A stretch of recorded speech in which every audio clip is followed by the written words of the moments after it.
So yeah, thank you for opportunity and such a nice introduction. I even didn't know that I do so much. And I'm happy to share Lithuania's journey towards inclusive education.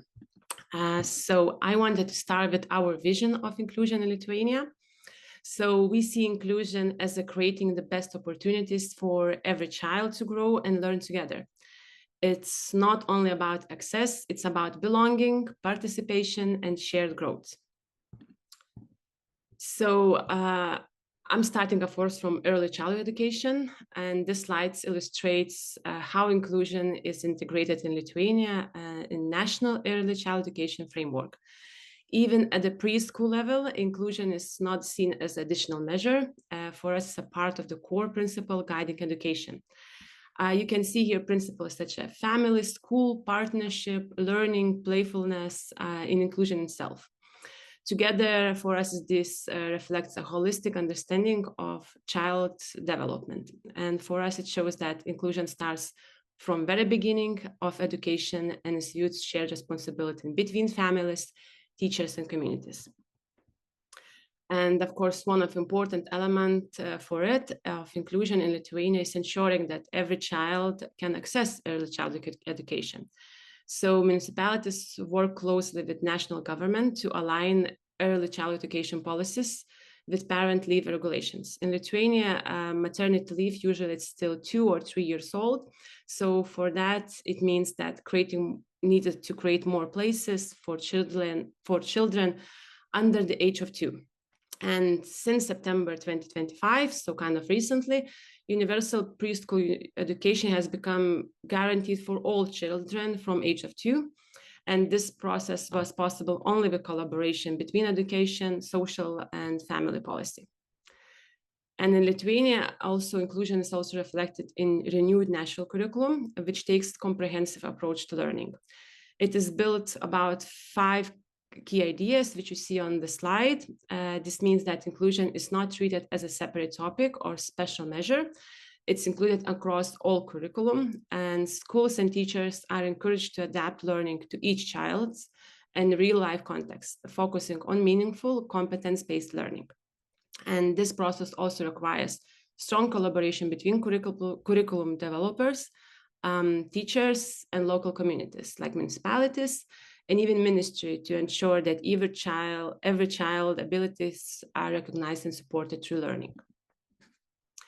And one of the new things who came with new curriculum, well, not that new, it's already third year, it's a life skill program, is the main national framework for promoting students' social and emotional competences. It includes areas such as health, education, violence prevention, emotional well-being, or personal safety. It is mandatory for every child, and here schools work together with municipalities, health professionals, NGOs to deliver evidence-based interventions. So this is kind of another example of us, how inclusion in Lithuania is built not only through academic support, but also through emotional, social, and preventive measures that rely on collaboration between sectors. So in Lithuania, inclusion covers a wide range of students, children. So we currently have around 15,000 foreign students from refugees, like from Ukraine. Another important group includes around 1,600 children who are on minimum or medium supervision measures, that usually juvenile childs. In addition, more than 18,000 students are identified as having special education needs, most of them learning in mainstream classrooms. We also include the gifted students and those coming from social disadvantaged backgrounds as part of our inclusive education system. And in 2024-2025 school year, there was around 476,000 children enrolled in pre-primary and in mainstream education programs in Lithuania. Out of these, around 80,000 children are identified as having special education needs. And the vast majority of these children is about 92% are learning in mainstream classrooms, while only 5% attend special schools. And when choosing a school, parents usually consider how well it can meet their child's learning needs. While most children with special education needs learn together with their peers in mainstream classroom, like I mentioned before, we only have 5% special schools. The level of need often influences the type of school selected. For children with very severe needs, parents tend to choose, or sometimes even professional recommends, to have education in special classes or special schools. However, this situation also gradually changing. More and more municipalities are transferring education from special schools to mainstream schools. And in Lithuania, we see inclusion as a system process that connects policy, culture, and practice. Policy, of course, gives framework like law, funding, and coordination. Culture shapes attitudes, empathy, cooperation, and well-being. Practice, it makes real through leadership, teamwork, and flexible learning. Only when these three works together can inclusion can truly happen. And that's what our vision is working on. So this slide shows how cooperation and support are ensured at 4 levels. So national, municipal, school, and class. At the national level, we focus on creating a system that supports inclusion through projects, improved access to support, and attitude change. At the municipality level, the main role is to organize networks, to make sure that schools and service work together, and that the pedagogical, psychological service are strong and accessible for everyone. The school level is about leadership and teamwork, building supportive, community strengthening the Child Welfare Commission, and ensuring everyone works towards the same goal. And finally, at the class level, inclusion depends on trust in teachers, their teamwork, ability to adapt curriculum, and provide support for each children. So, as you can see, inclusion is truly shared effort from national policy to everyday classroom practice. And of course, for the national level, and I think even in the classroom practice, several major projects to support inclusion was implemented in Lithuania and still going on, like Open Classroom for Learners with Diversity, Millennium School, and EdTech. They help schools not only with resources, but also with shared responsibilities and long-term cooperation. And currently, Lithuania is implementing even more wide range of national and EU-funded projects to strengthen inclusion education. You can see some of them in the slide, although we have more. And of course, the different focus. They focus from early child education to teacher training, on modern learning tools, sometimes on STEM learning, and etc. However, all of them have shared goal, creating a more inclusive learning culture. Just to talk about, and returning back to topic about education support. So our education support, we see in Lithuania like inverted pyramid. All the help starts as close to the child as possible. So the teacher is the first to notice and respond to child needs in the classroom. If more help is needed, the school support team steps in, as teacher and specialists supposed to work together. When that's not enough, the case goes to pedagogical psychological service or regional consultation service, where schools cooperate with social and health services. In more complex cases, coordination is held by a municipality interagency coordinator. And at the national level, if needed, the Center for Inclusive Education provides expert advice and research. So, like I mentioned, we have Center of Inclusion of Education. The practical side, it's actually comes on them the most of the time. One of the things for us, that Center for Inclusion in Education, it was created to connect national institutions, municipalities, and schools. It supports children's, parents, and professionals, bringing everyone together. So this center unites expert team working on learning, emotional, behavioral, and autism-related issues, and develop assessment tools. So in short, it acts as a bridge between policy and practice, helping everyone work and learn together. Finally, here you can see our regional special education centers. We have 9 of them, which now cover our entire country. You can see on the map, separate colors. Each center supports a specific group of municipalities and provide consultation both remotely and on the site, either by visiting school or welcoming teams to the center. That's also very helpful for every school. And One of the key documents, which we also changed for us, is the procedure of assessing a student of special education needs. It defines the whole process for initial assessment to reassessment and appeals. Now, more assessments initiatives should come from teacher and support specialists, since they know the child best. So you can see on the left side that, or maybe also on the right side for you, but so the school child welfare commission must make decision with the 20 working days and then provide with the help which needed. And if needed, of course, then they go to pedagogical psychological service. They have to provide all the assessments within 13 days. If there is a delay, parents must be informed in writing. And once confirmed results are added to National Student Register, we working on the simpler things. So now school hopefully soon can fill online forms using checkbox instead on long texts. And then will be easier to access assessments. And this slide shows how accessibility national exam is ensured in 3 ways, through the form, implementation, and assessment to the test.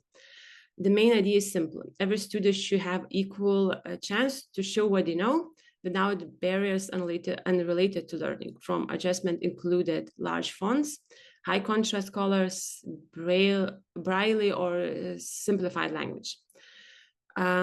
Implementation adjustment gives students more time, break or quiet room, and allow assistive tools like screen reading or noise cancelling headphones. Assessment adjustment mean that handwriting, reversed letters, pronunciation mistakes are not treated as error. And final compensation, if tasks or part of it cannot be adapted, it is not assessed. All these measures help exams fair, accessible, and focused on real learning outcomes.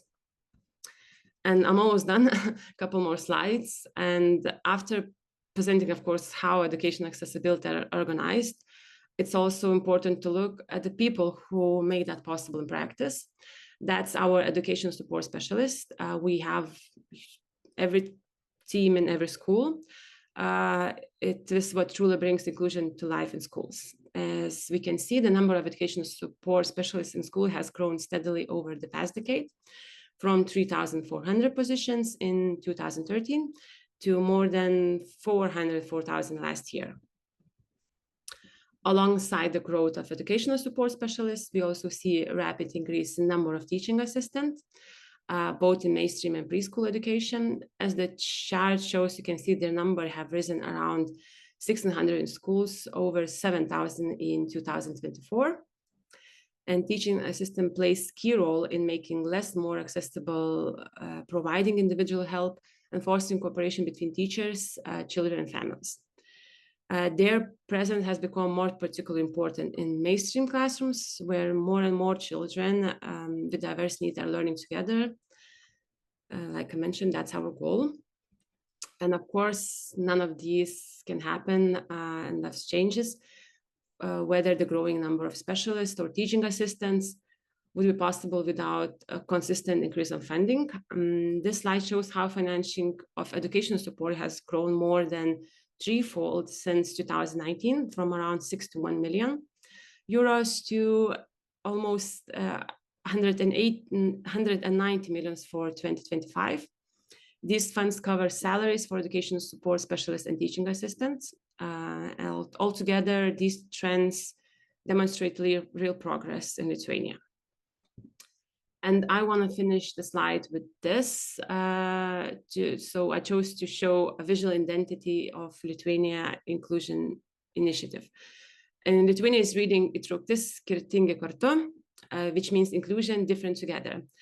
It has become a recognizable symbol for us and in public campaigns, representing openness, diversity, and collaboration across our education system and society.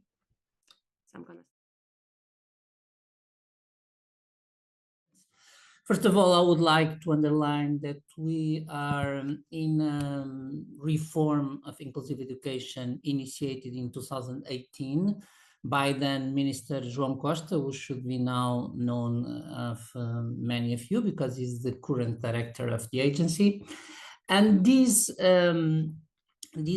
reform basically is the moment where we shift from the diagnostic and the student categorization basis to an approach that sees inclusive as a whole school mission, very much influenced by the same perspectives that our keynote speaker introduced.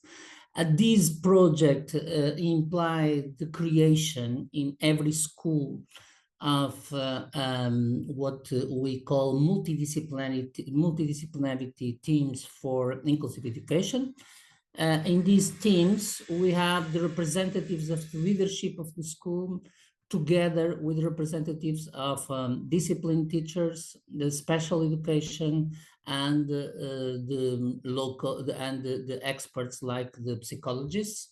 And the idea is that those teams manage the whole inclusive education project in the school, with an intervention that was typified by the law as having universal measures, which are basically the educational project of the school. And for some students, the what we call technical pedagogical reports, which are basis for inclusive education plans specific and targeted for each individual student, in which there can be selective measures, which are basically measures that introduce some special supports or minor changes in the classroom or in the curriculum, and additional measures which would be more, let's say, nearer the classic special education measures.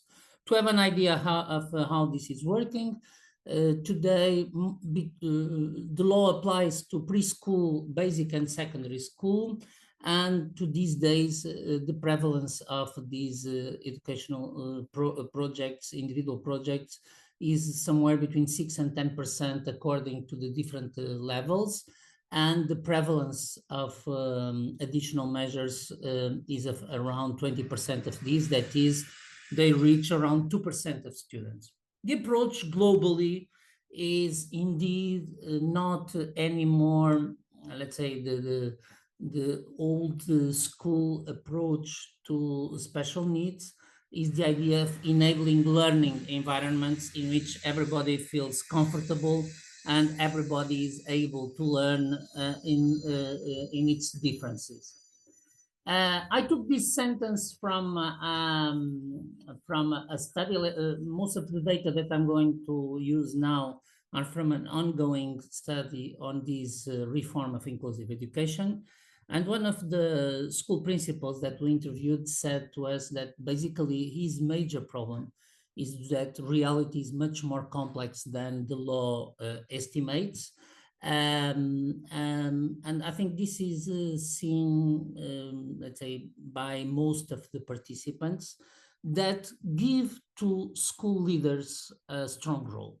From the interviews we had, the persons in the multidisciplinary teams see the school director as a key element in implementing this reform, giving him, let's say, a special role in 5 tasks: in creation of the climate at school, in the way he or she manages the, let's say, all the school activity, in being strategical in assembling resources, because our law implies cooperation with local authorities, with the local institutions that are specialized in support, that became center of resources, in promoting innovation at school, in engaging families and communities, and in being able to create, let's say, a feedback culture in which, let's say, learning from practice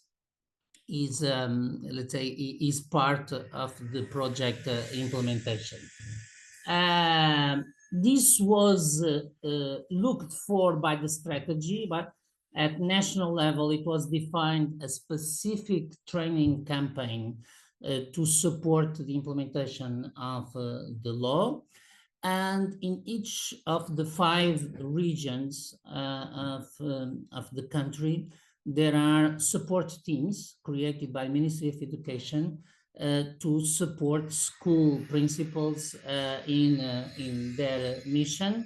So the effort that is going on is an effort of empowerment of school leaders to promote this vision of the project. Nevertheless, in the field, we feel a kind of mixed feelings on the speed of the implementation and on the quality of the support. I just brought here to you one example that regards the training of the principals. I would say all of them acknowledge that it has some importance, but most of them feel that they would need other kind of training, that they would need additional training to fulfill their new mission. Summarizing regarding, let's say, the way leadership is working in promoting at school level the law of inclusive education, from some case studies we did, I summarize that there are today 3 strengths that are recognized by the school communities on their role. First, principals really are acting as facilitators and mobilizers. These on, let's say, 4 dimensions: partnership, strategy at school, assembling the needed human resources requested, and in creating channels for internal communication. Second, they are supportive, so they are supporting teachers in doing innovation in at the classroom and in introducing the needed curricular adaptations, and they are really fostering an environment open to student participation. And third, they are proactive. And here it's clear an effort of engaging not only parents, but local community in establishing the needed partnerships. On the other side, we identified 5 weaknesses in the way the process is going on. The first is a lack of resources. Traditionally, the Portuguese education system was very centralized, and the room for, let's say, for differentiation school by school of the resources needed is still facing some challenges. And it's clear from the field that people feel that they need more resources to, let's say, to fill the mission they are asked. Secondly, work overload. Portuguese teachers believe that everybody is overloaded at this stage. There is a problem of missing teachers, even for the classic roles. Today, we have an ongoing discussion on whether the referral to special measures is not excessive. That could probably lead us to a good discussion, knowing if 6 to 10% is a good number or shows a kind of overdiagnosis. That is what we brought as information from the field. Third question, bureaucratization. The trend not so much to change the learning environment, but to report. And we found a culture in which sometimes we find over-bureaucratization instead of a culture, let's say, more open to local change. Fourth, the question of in some schools, the coordinating team for inclusive education does not feel enough integrated in strategy of the school. And fifth, some schools showed us that there is more reactive communication than proactive. Having said that, what I would say is that at this stage, we have testimonies of uneven adoption of inclusive education. That is, you have a project that is going on, that is changing schools, but that is introduced at several speeds, and you have a situation that is not exactly balanced at the national level. Having said that, I would move in the, I believe, 3 minutes that remain to the question of the role of the multidisciplinary teams. One of the teams told us that the big change is that now all students are our students. That is, there are not special education students and the other students. And that's what this multidisciplinarity team wants to introduce in the schools. I already presented it. And it is key in implementing the reform and in promoting the collaboration between teachers and including the co-teaching in the classroom. This is the project. The way we saw in the field, in the case studies, it is being implemented. I would underline the capacity of introducing 5 changes. First, promoting collective responsibility, that is shifting from a perspective that was existing, that includes that inclusion is a question for special education teacher. Secondly, the coordinating team is able to, in daily life, work with teachers and have a kind of support role to the school action. Third, they are promoting multidisciplinary collaboration. And fourth, and I would say most important, it's going on a process of deconstruction of traditional roles in a country where, let's say, the teacher of the discipline was traditionally very powerful in his classroom and not so this collaborative, what in our keynote speaker, let's say, was mentioned as the siloed tradition. We had it in Portugal, and they are being able to, let's say, to implement collective knowledge, to implement group work, to create multidisciplinary teams that in the same classroom they can work with the different students.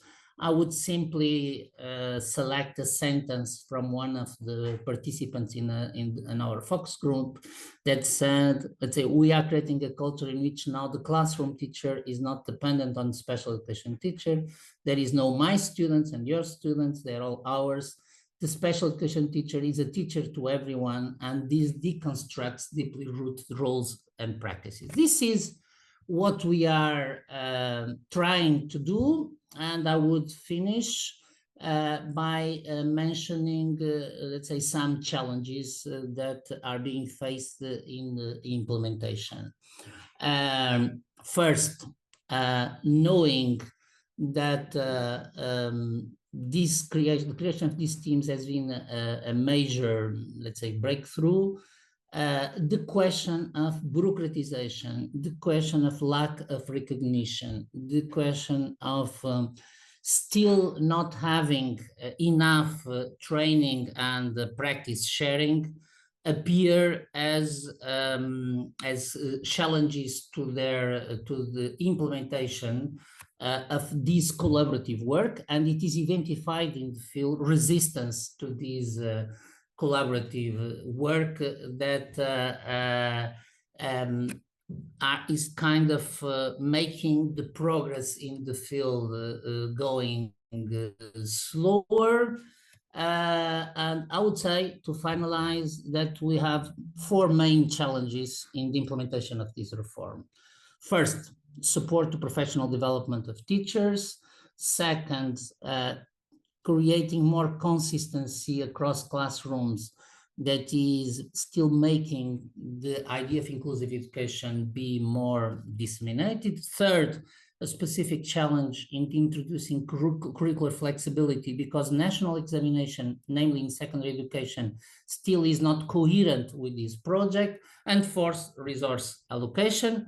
Thank you very much for having heard me in this presentation.